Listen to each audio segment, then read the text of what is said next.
El macroscopio es un instrumento que permite ver de cerca algo grande, y esa será nuestra intención.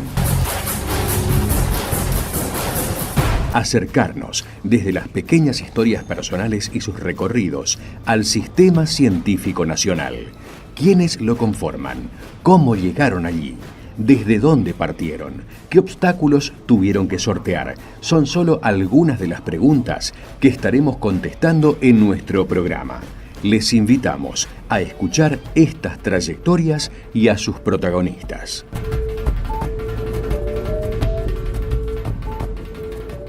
Buenas tardes, estamos aquí en Macroscopio como todos los lunes, después de un descanso obligatorio de unos programas atrás. Retomamos para hablar de ciencia y técnica en nuestro país. Hoy conversamos con el doctor Damián Vil. Damián es profesor y licenciado en Historia y doctor con mención en Historia por la Universidad de Buenos Aires. Es investigador del CONICET y se desempeña en el Centro de Estudios Regionales y Urbanos, CEUR, de Capital Federal. Buenas tardes, Damián, y gracias por estar aquí en Macroscopio. Bueno, hola Sandra, ¿cómo están? Y gracias a ustedes por la comunicación. Contame un poco, Damián, cómo fue tu formación, cómo elegiste ser historiador, qué te llamó la atención. Bueno, es una pregunta interesante. Siempre fui medio, como se dice, ¿no? Medio nerd. Ya de chico me gustaba, recuerdo tenía libros como de estadísticas así ilustrados para chicos, o de la historia de la Segunda Guerra, de Napoleón, de grandes gestas de la humanidad, y me interesaba más la lectura de ese tipo de cosas que por ahí de cuentos o de novelas o de cómics. Y siempre tuve esa inquietud, ¿no? De saber cómo funciona un poco la sociedad, tratar de entender de dónde venimos, por qué estamos como estamos. Y bueno, ya a medida que ingresaba al secundario, como que fui perfilando más esas inquietudes, digamos, esos interrogantes que me nacían, y ya decidiéndome por las humanidades, ¿no? Todavía no tenía decidido muy bien la carrera, pero a medida que pasaba el tiempo ya estaba más inclinado hacia la historia dentro del arco de las humanidades o de las ciencias sociales, y bueno, así decidí, a pesar de que ya hacia el fin del secundario tenía un profesor de historia que me desalentaba un poco, pero yo estaba convencido de que quería estudiar eso, porque bueno, es por esto que te comentaba, ¿no? La idea de tratar de ver si uno puede entender bueno, la dinámica, los procesos, y en función de eso tratar de contribuir con algunas explicaciones de una humilde posición, ¿no? A ver si se puede ayudar. Y bueno, luego comencé la carrera con la investigación, y me acerqué a un grupo de gente que conforma el Centro de Estudios e Investigaciones Sociales y de Razón y Revolución, y bueno, ahí empecé a trabajar ya de estudiante, a investigar temas vinculados con historia económica, procesos de trabajo, y temas de industria y demás, ¿no? Uh-huh. Ya con un poco más de el intento de, bueno, como se dice, profesionalizar, ¿no? O sea, tratar de construir herramientas para investigación, aprender con un grupo de gente, Marina Cabat, con Gonzalo Sanservino y otros compañeros, y bueno, aquí estoy. Bien. Muy resumidamente, sí. ¿Y estudiaste siempre, te formaste en escuelas públicas y en universidad pública? Exacto, sí, vengo de una familia como se decía antes, ¿no? De clase media, mi viejo, de asalariados, en realidad. Mi mamá de casa, mi viejo siempre trabajó en ventas como empleado de diferentes lugares. En los 90 en algún momento estuvo desempleado, como le ocurrió a mucha gente en ese periodo. Uh-huh. Pero bueno, por suerte volvió a reinsertarse, y siempre escuela pública. En la primaria Mariano Acosta, la escuela por ahí para la gente de Capital, escuela conocida. Sí. Y en secundario, bueno, decidí por mi cuenta hacer el ingreso al Colegio Nacional de Buenos Aires, y uh-huh. Bueno, lo pude hacer, y pasé mi secundario. Y bueno, después en la UBA, sí, siempre. Bueno, buenos colegios también. Siempre. Tuviste suerte, y tuviste, bueno, con qué bancarlo también, porque no es fácil. Digamos, no, seguro. En mi casa siempre, mi mamá, una persona siempre muy interesada en letras, literatura, que nos inculcó la lectura. Mi tía que vive en Mar del Plata. Yo soy marplatense de nacimiento y viví hasta los 5 o 6 años allá y bueno, pero la veo seguido, viajo seguido y ella también me fue inculcando esa pasión por la lectura y las inquietudes y bueno. Bien por la tía. Sí. Y bueno, ahí dentro, digamos, de las posibilidades, pudieron brindarme la posibilidad de una buena educación siempre dentro del ámbito público y tratamos de continuar ese legado también con mis nenes, que hoy día la educación quizás no es la mejor en la Argentina, pero bueno, tratando de apuntalarla desde casa, ¿no? Bien, sigue siendo una inversión en la educación y es muy importante para todos. Totalmente. Y bueno, y en este recorrido, digamos, de empezar a especializarte en diferentes procesos y en diferentes temas, ¿cómo fue que llegaste a CONICET, digamos? ¿Cómo fue ese objetivo? ¿Lo planteaste como algo específico o fue así azaroso o te decidiste a hacer carrera de investigación? En principio a mí siempre me gustó la investigación, me vi más, no sé cómo será allí, supongo que más o menos en todas las universidades nacionales las humanidades tienen la misma dinámica, ¿no? O sea, las salidas son básicamente dos, o la investigación o la docencia. Sí. Claro, yo para el rol de docente nunca me vi nunca me vi en ese papel, aunque bueno, hoy día soy docente de la UBA y me da mucho gusto y demás, pero siempre me tiró más el lado de la investigación, de la producción, digamos, científica. Siempre me gustó eso, desde, como te decía, cuando era chico y leía estos libros extraños para chicos, y a medida que iba creciendo me interesó siempre tratar de ver eso, de aportar herramientas o descubrir cosas y demás. Y ya en la carrera empecé, como te decía, con este grupo de compañeros a trabajar de forma ad honorem y también en función de ir construyendo lo que sería mi tesis de licenciatura. Claro. Cuando estuvo la posibilidad, claro, de presentarse, empecé a presentarme las becas, ya con un tema vinculado a lo que sería mi trabajo de doctorado. Yo para la licenciatura trabajé sobre el proceso de trabajo en la industria gráfica en Buenos Aires, analizando, bueno, cómo se dan los procesos de mecanización y las transformaciones dentro del sector gráfico a principios del siglo XX, fines del XIX, principios del siglo XX, y una vez cerrado ese tema, puse a trabajar sobre el tema de maquinaria agrícola argentina, los límites de la competitividad de esa industria. Y bueno, presenté la solicitud para beca, me salió después de un intento fallido, me aceptaron y bueno, a partir de ahí continué con la carrera académica, digamos, dentro de CONICET, y también pude ingresar a carrera en la convocatoria 2012, o sea, para 2013, ¿no?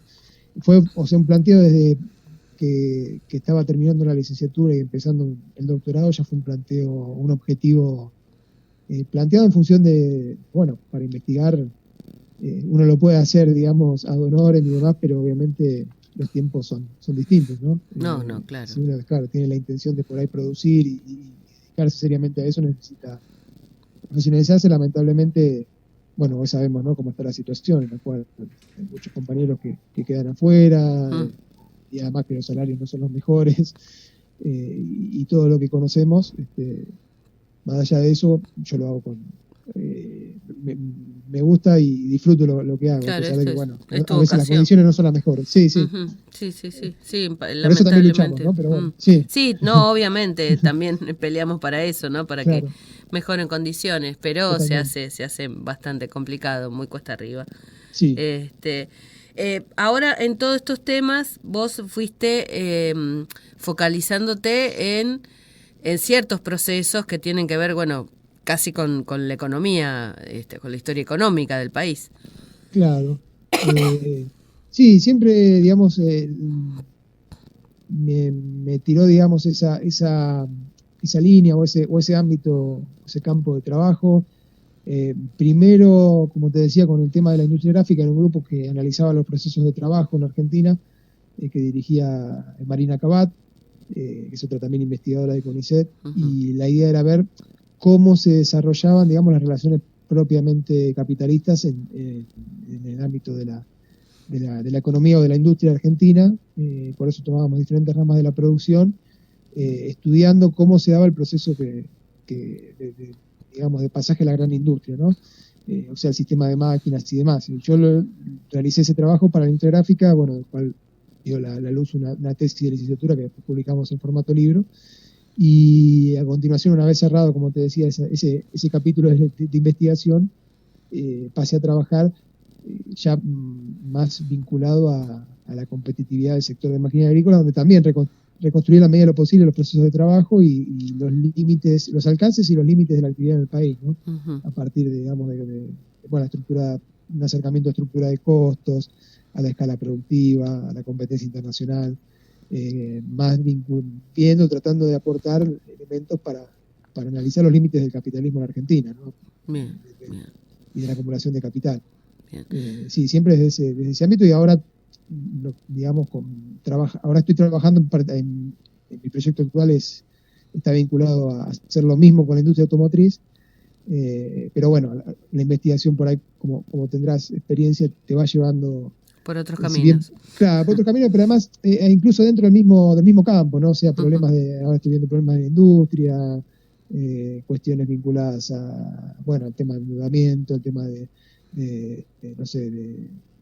la dinámica general de otros sectores, agro, bueno, como siempre, uno se va, a veces temas que están en la actualidad, el tema de la inflación, etcétera, que lo van a uno haciendo también trabajar sobre temas, si se quiere, tangenciales o accesorios que abren nuevas líneas, ¿no? Bien. Ahora charlamos un ratito sobre todos esos temas, hacemos una primer pausa.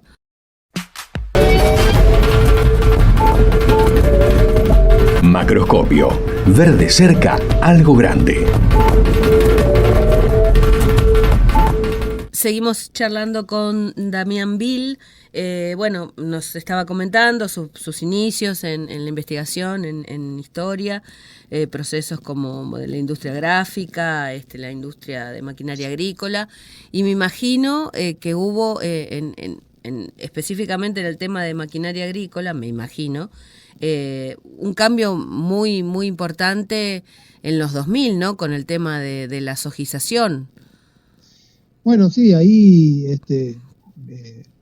vos tenés una serie de transformaciones. Mi tesis termina, no es para escaparle al bulto, termina en los 70. Ah, bien.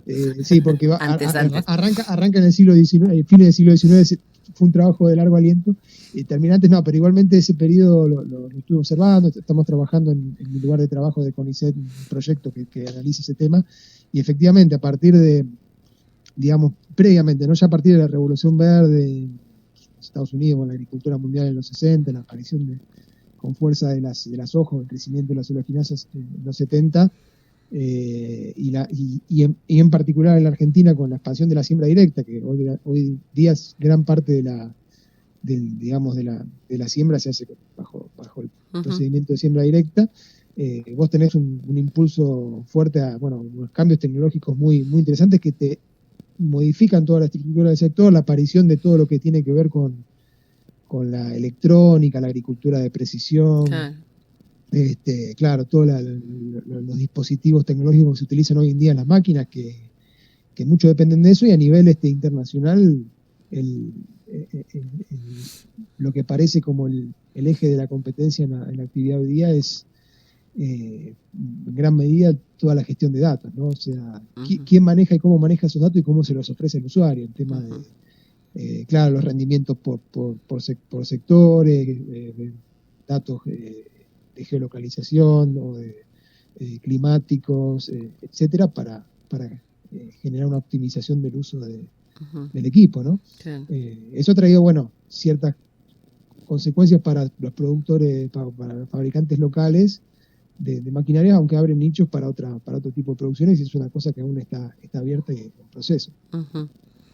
Sí, no, y me imagino también me imagino y lo vi en algunos sectores, también en trabajo de campo y acompañando a otros investigadores, el impacto que eso tuvo en toda la ruralidad, digamos, ¿no? O sea, en las comunidades, en los pequeños productores, en los medianos productores, también la gente que quedó fuera de esos procesos tan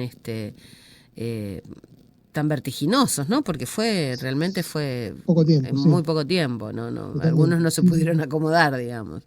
Claro, no, además, bueno, el campo argentino tiene una serie de particularidades vinculadas bueno, la figura del contratista, Claro. que es claro, ha sido 2/3 de la producción se hace en vía contratista, con máquinas muy, muy costosas, muy modernas, que Ujú, mayormente son importadas, las cosechadoras. Hay un claro. sector de sembradoras sí muy importante nacionales, Ujú, que es el sector que maneja o domina la producción nacional, pero cosechadoras y tractores con requerimientos de tecnología y los costos está dominado hoy día por firmas extranjeras que tienen casas filiales aquí en el país, aunque por ahí no producen, solo ensamblan o no producen el equipo completo. ujú. Y sí, no solo la soja, ha habido un proceso desde los, como te decía, 70 en adelante, más de agriculturización, ¿no? Claro, Donde han avanzado un montón de otros cultivos. En la soja fue la punta de lanza, ¿no? claro, Pero han avanzado otros cultivos o producciones tradicionales o sobre ganadería que ha sido,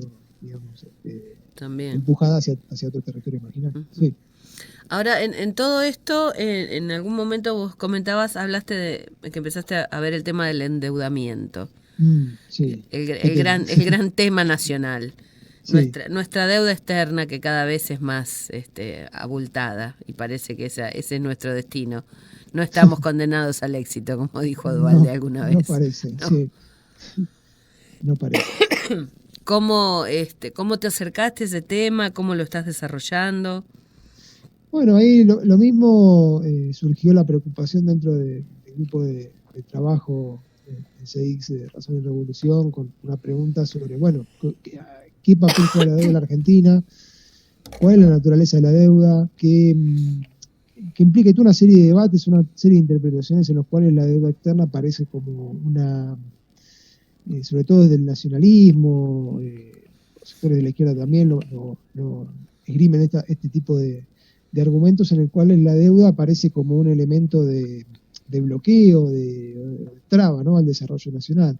Empezamos a ver un poco esa dinámica y encontramos otras cuestiones, digamos, ¿no? Porque esto lo empezamos a ver ya hace tiempo, otros compañeros empezaron a trabajarlo, yo lo tomé cuando el desarrollo estaba empezado y de hecho, bueno, hay otra gente que lo sigue trabajando, el propio Gonzalo escribió un libro sobre el FMI, no sé si yo a comentarlo en alguna de las entrevistas en alguna de las charlas que tuvieron, muy interesante, ¿no? Sobre, Ujú. bueno, cuál es la lógica, cuál es el papel del FMI en Argentina, si realmente es el causante de todos los males o en realidad el problema de la deuda tiene que ver con otra cosa.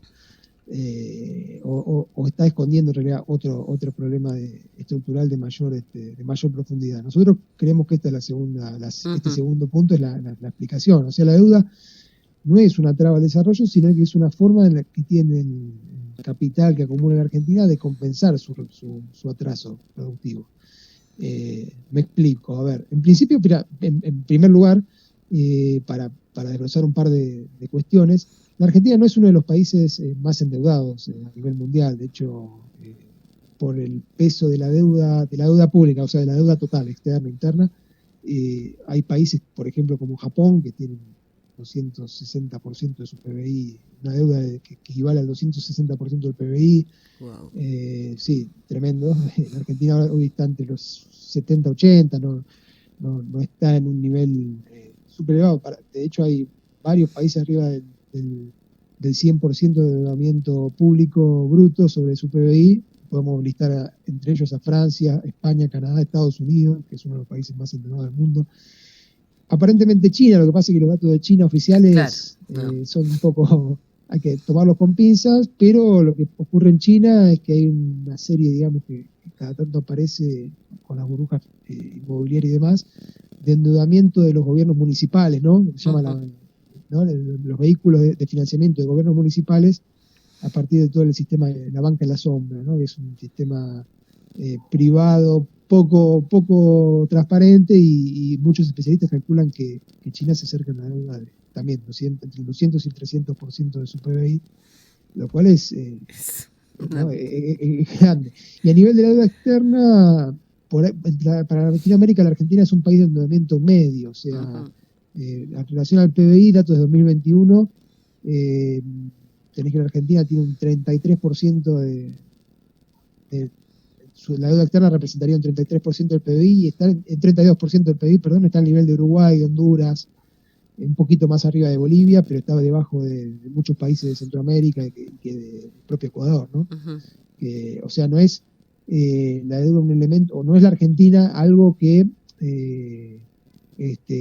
destaque del resto por su monto. De hecho, bueno, a nivel de la deuda externa por cabeza, Estados Unidos tiene $91.000 per cápita, digamos, de endeudamiento externo, y la Argentina alrededor de 7.600. O sea, no es un país que tenga un peso de la deuda como por ahí lo tuvo incluso en otros periodos de su historia. Porque acá lo que es interesante destacar no es tanto el monto absoluto de la deuda, sino cuánto pesa sobre algún indicador, ¿no? Claro, algún indicador de la dinámica económica, o sea, sobre por ejemplo, PBI, por ejemplo, el nivel de exportaciones, o sea, cuántos meses de exportaciones representa la deuda, algún valor que te lo relacione con la dinámica de la economía.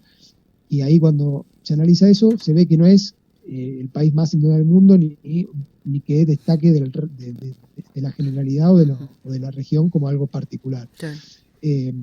Además, otra cuestión, ¿no?, que surge. Bueno, en realidad la deuda como elemento, o sea, el crédito, el endeudamiento, es un elemento cotidiano de la dinámica capitalista. O sea, pensándolo a nivel de familia o a nivel de empresa, ¿no?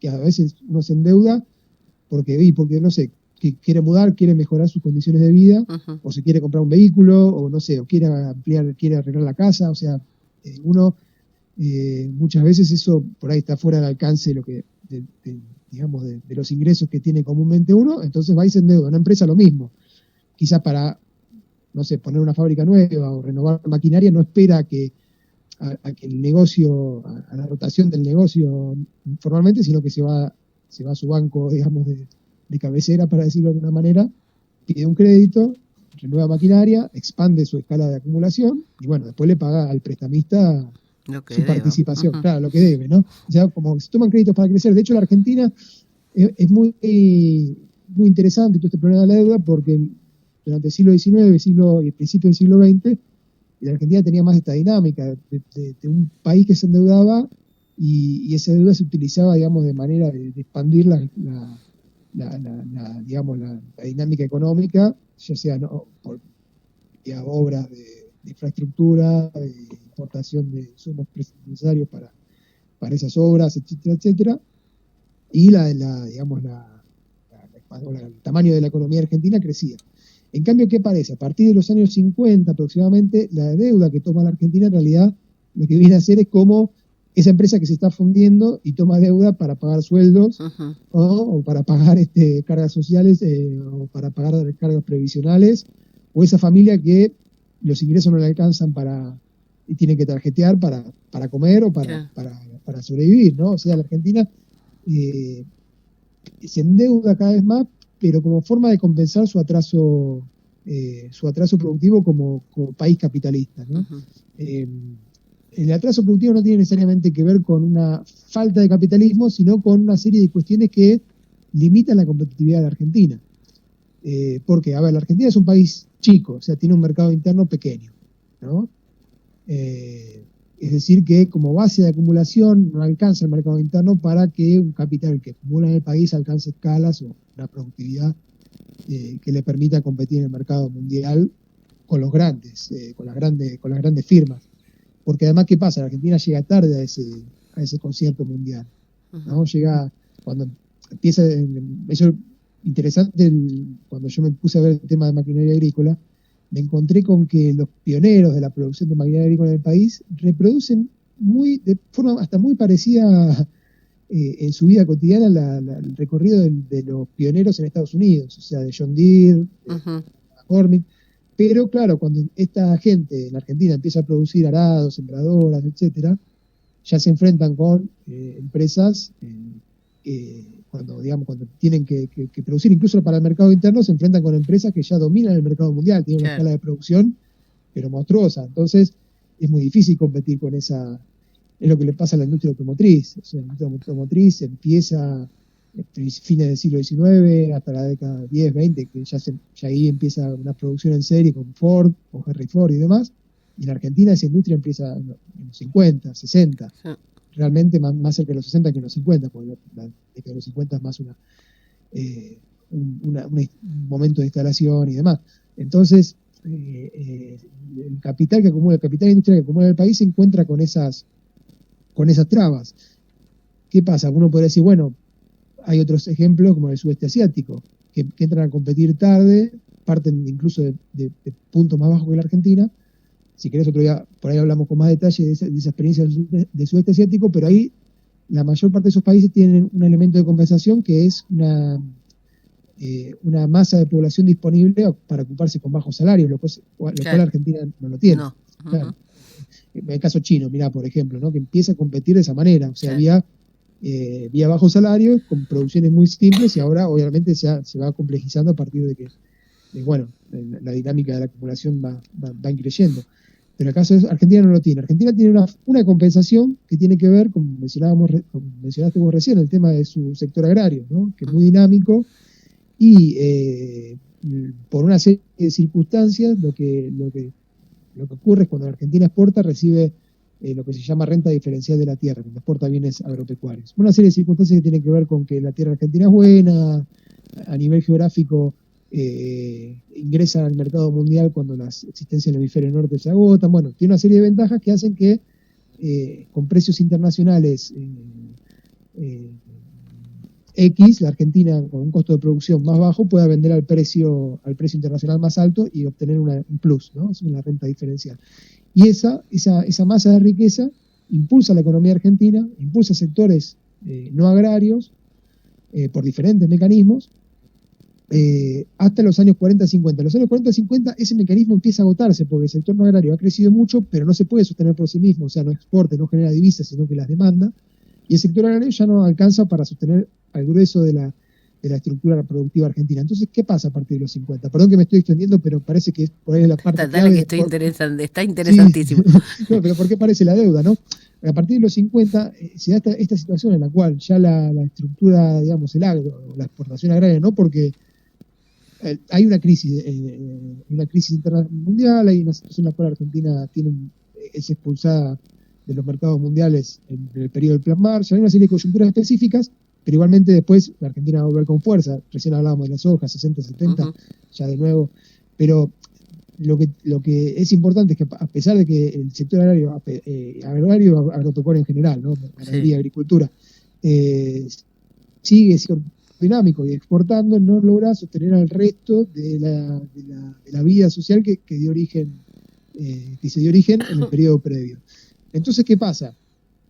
Como ninguna sociedad se suicida, lo que aparecen son formas de compensar ese rezago productivo del resto de la estructura económica, que no puede sostenerse por su cuenta en el mercado mundial. O sea, el resto de la estructura no agraria no genera divisas, sino que las consume.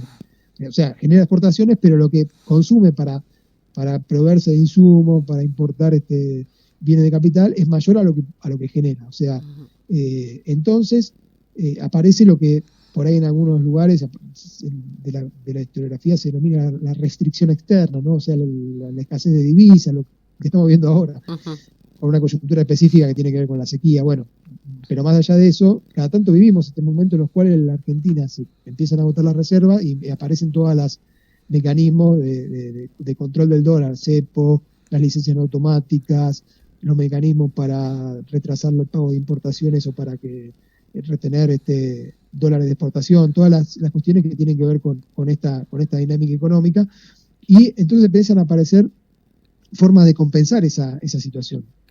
Una de ellas es la devaluación y la inflación, o sea, el empeoramiento de las condiciones de vida de la población, y otra es el endeudamiento, que lo que permite es como un pulmotor, ¿no? Uh-huh. Y obviamente, cuando uno va a pedir un crédito, o sea, ese pulmotor permite patear la pelota para adelante, porque termina, digamos, a la larga, históricamente lo que vemos es que eso va terminando en estallido tras estallido cuando la Argentina, o por alguna crisis internacional, o por algún problema interno, no puede hacer frente al pago de esas obligaciones. Uh-huh. Y acá está el segundo punto, es decir, bueno, los planes de ajuste o demás, que se vinculan mucho con los organismos externos. Y en realidad hay una serie, digamos, ahí de discusiones, bueno, por ahí también nos van a llevar un tiempo largo, pero no son necesariamente impuestos por los organismos internacionales. De hecho, el FMI no es el máximo empleador de la Argentina, su participación en el total de la deuda creo que es el 14% de la deuda externa, está hoy día con el FMI, es un prestamista relativamente menor, la mayor parte de la deuda argentina están con bonistas privados, incluso con tenedores locales, ¿no? Obviamente, como cualquier prestamista, cuando uno va, como decíamos recién, cuando una empresa va a pedir un crédito, cuando un particular va a pedir un crédito, ¿qué te pide? Bueno, mostrar solvencia, ¿no? Mostrar que podés pagarlo, mostrar que podés hacerle frente a las obligaciones, si no, no te lo doy, o te lo doy a una tasa altísima, que es lo que hacen otros prestamistas con la Argentina. Claro. Por eso el FMI lo que tiene de ventajoso para las arcas de la Argentina, y ahora explicamos qué es la Argentina, tiene que ver con esto. En realidad es un prestamista relativamente barato en el mercado mundial y sirve como aval para que la Argentina se pueda endeudar con otros organismos y con otros acreedores. En realidad las medidas de ajuste, los planes de estabilización, que muchas veces hasta incluso no que el FMI impulsa y después no se cumplen por X o por B, pero los planes de ajuste y estabilización están dados por la crisis económica interna, por esta limitante que tiene el empresariado argentino, que no puede impulsar el desarrollo productivo más allá de estos límites del mercado interno. Uh-huh. Entonces, esa es la fuerza que impulsa los planes de ajuste, no el FMI. No sé si se entiende lo que voy, ¿no? Se entiende y es más terrible de lo que, claro, de lo que suena. Sí, porque esa explicación del FMI y también lo que hace es poner el eje en un agente externo. Claro. En realidad el problema es de la propia dinámica económica argentina. El empresario argentino, como decimos, es un empresario que vive de comerse los recursos del país, ya sea por la deuda, subsidios, porque en realidad, ¿qué se hace con la deuda después? Y bueno, esa es la pregunta del millón también. Claro, bueno, sirve para la famosa fuga, es decir, para sostener un dólar, por lo general, un retraso cambiario, como se dice, ¿no? Un dólar sobrevaluado, que permite una serie, digamos, de mantener cierta calma social, porque una devaluación, ya lo estamos viendo hoy día, implica una complicación aún mayor de los salarios, pero también sirve al empresario local para importar maquinaria, para hacer sus negocios, y también todos esos recursos después se utilizan como transferencias indirectas al empresariado, vía subsidios, exenciones impositivas, protección del mercado interno para que, bueno, no entre en la competencia internacional. Uno diría, bueno, si eso sirviera para que la dinámica económica argentina fuera para arriba, podríamos discutir, pero en realidad lo que estamos viendo es que venimos por lo menos de cuando aparecen esta dinámica de endeudamiento fuerte y esta dinámica de planes de estabilización o planes de ajuste, para no decirlo de forma eufemística, en adelante la cosa no ha hecho más que empeorar. Que empeorar, ¿no? Exactamente. Exacto. Damián, hacemos una pausa para que respires. Claro, y retomamos. Perdón. No, todo bien. Seguimos en unos minutitos ya para el bloque final. Macroscopio. Investigar. ¿Para qué? Bueno, seguimos hablando con Damián Vil ya para terminar este programa, que por supuesto nos ha quedado corto. Me parece que vamos a tener que hacer una radionovela, porque hay muchos temas para tratar y todos muy interesantes. Hablaste de esto que es así como contundente, ¿no? De que, bueno, la culpa no solo es del fondo, sino del propio empresariado argentino, este empresariado que ha hecho estropicios siempre que ha podido con nuestra economía. Y esto, digamos, en la actualidad, como también señalabas, se acrecienta y nunca terminamos de salir, ¿no? de este círculo vicioso donde unos u otros siempre se las arreglan para recibir fondos, hacer negocios, quedarse con el dinero, y el país cada vez está más desindustrializado, los trabajadores más comprometidos con sus salarios y bueno, la economía así dando saltos y a los tumbos. Nunca terminamos de estabilizarnos, ¿no? Sí, porque en realidad el problema es estructural, ¿no? Para hacer un juego de palabras, es de fondo, en el sentido de, claro, no. El problema no es la deuda, sino que la deuda en todo caso sería un síntoma, es como Claro. la inflación, ¿no? Es como la devaluación, no son los problemas, sino que son síntomas de un problema más general. El problema más general es que la Argentina se atrasa en términos de la productividad del trabajo, ¿no? O sea, en términos digamos, de la dinámica que define la competitividad, a falta de la compensación de los bajos salarios, porque la Argentina no puede competir vía bajos salarios por sus cuestiones estructurales y demás. La forma que tiene de competir es, los sectores donde tienen sus ventajas, en el caso del agro, por lo que dijimos así a muy grandes rasgos, pero en el resto de las actividades, tanto en cuanto se retrasa productivamente o se aleja de la brecha ya sea tecnológica, cuando decimos productividad del trabajo es, a grosso modo, vendría a ser digamos, el tiempo incorporado por mercancía. Cuando es menor, los costos son menores, eso te permite tener una mayor escala, entonces te sale más barato los insumos, podés desplazar a competidores. En Argentina eso no lo tiene, cada vez la brecha tecnológica o la brecha de productividad con digamos, el promedio de los sectores productivos que uno tome en general se hace cada vez mayor. Entonces cada vez le cuesta más. ¿Y eso en qué se refleja? Que la economía argentina se achica en el mercado mundial. O sea, cuando vos ves el PBI de la Argentina en relación al mundo, o las exportaciones argentinas en relación a las mundiales, la participación del país va bajando de los 60 para acá. O sea, y en relación a países vecinos, Argentina en su momento era más grande que económicamente hablando, ¿no? Quiero decir, que Brasil o que México. Hoy día estamos entre un tercio y la mitad de la economía brasileña o la mexicana, ¿no? O incluso de países como Corea del Sur y demás, donde la Argentina es mucho más grande de los 60 en términos económicos, y hoy día es una fracción de esas economías.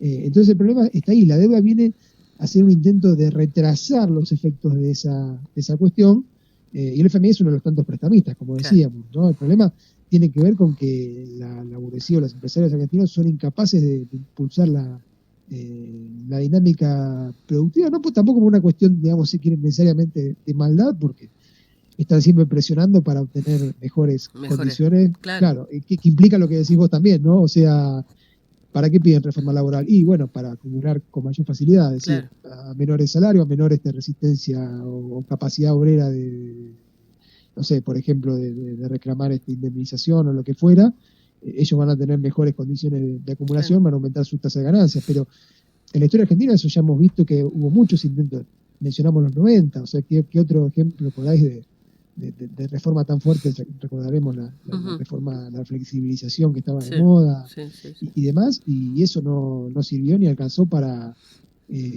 aún con la estabilidad cambiaria que se había establecido por ley y la privatización y endeudamiento masivo que permitió a muchos de estos capitales concentrados digamos, reconvertirse el sector automotriz, la siderurgia, la petroquímica, bueno, en muchos casos. Aún así, la dinámica económica argentina no se modificó. Eso muestra también, a nuestro entender, el agotamiento del capitalismo argentino y la necesidad de... También formamos parte de un conjunto de compañeros que están intentando erigir una propuesta política que tiene que ver con que acá la Argentina necesita reconstruir la estructura productiva, pero bajo otras bases. Es decir, esto que mencionábamos recién, ¿cómo podríamos hacer una Argentina que crezca y donde ya no tengamos más el problema de la deuda, o si hay préstamos y demás para ir hacia adelante, no para patear la pelota, para alejar una crisis? Y bueno, ahí tiene que tomar las riendas un Estado productivo, ¿no? Nosotros planteamos, obviamente, bajo otro tipo de gobierno. Sí, yo, digamos, yo ya a esta altura estoy un poco vieja, pero descreo absolutamente que dentro del sistema capitalista se pueda nada. Y lo que por lo pasa menos es que no para países como los nuestros, quizás en Europa, en Estados Unidos o en algunos países de Asia, pero nosotros estamos Vos mencionás, claro, hay mucha gente que ahora dice, no, pero en otros países se pudo, el caso de Israel, bueno, pero está bien, ahí entonces tenés una bueno, base, claro, pero no además de estamos. lo que es Israel, ¿no? Más allá del apoyo que tiene Por favor. a nivel internacional, pero tenés una base tecnológica que la cual la Argentina no tiene, o sea, hay países, como decís vos, por ahí acomodando ciertas variables, con algún tipo de ajuste específico, que incluso también lo pagan los trabajadores, bueno, se relanza la acumulación y ¿qué pasó en Estados Unidos después de la crisis 2008-2009? Claro.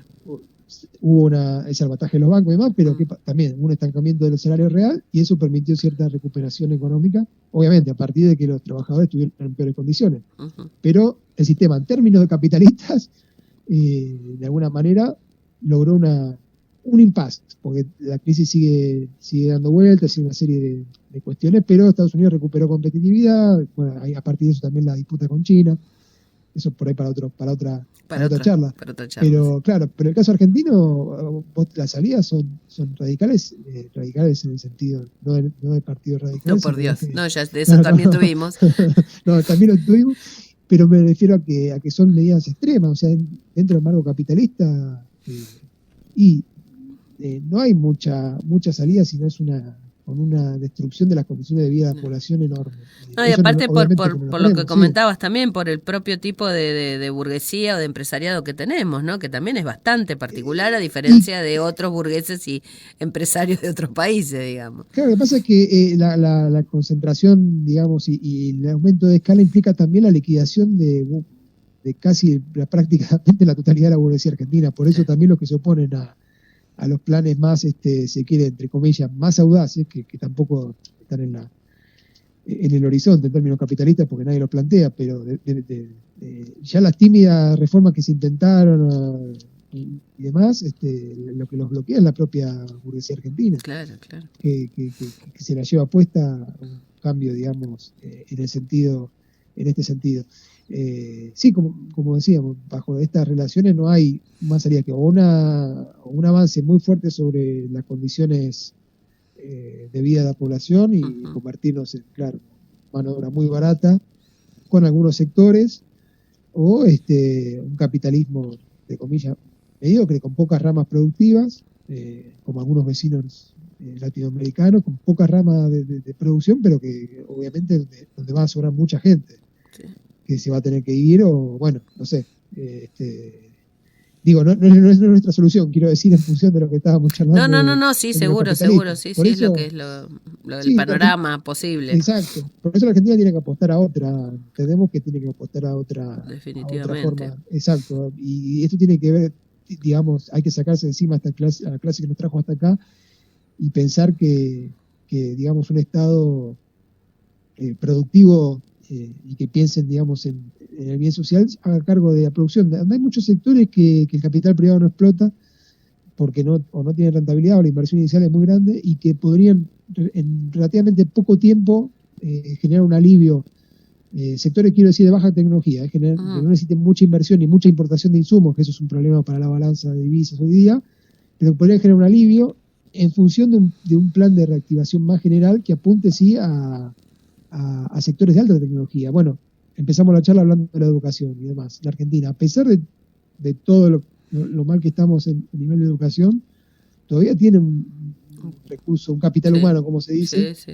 Y por eso viene a estudiar gente de afuera, ¿no? Sí. Y por eso muchos argentinos formados universitarios se van afuera, la famosa fuga de cerebros, porque todavía tenemos ahí un capital humano intelectual importante y hay desarrollo en sectores donde que generan valor y que los salarios son altos. La ingeniería nuclear, la farmacéutica, la industria química, o sea, hay un montón de actividades que la Argentina tiene desarrollo centenario, o bueno, por ahí no tanto en otros sectores, incluso prestigio internacional, y que lamentablemente no pueden despegar por estos problemas. No hay financiación, no se invierte porque el costo es elevado y la rentabilidad baja.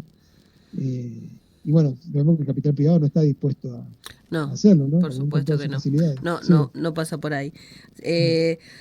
Bueno, Damián, vamos a tener que sí, seguir en otro momento cuando porque quieran, se nos ha terminado el buenísimo. programa. Ha sido un gusto Sí, charlar con vos, que nos hayas dado toda esta explicación y esta charla tan interesante sobre, bueno, de todo hablaste, de economía, de historia, de producción, así que está buenísimo.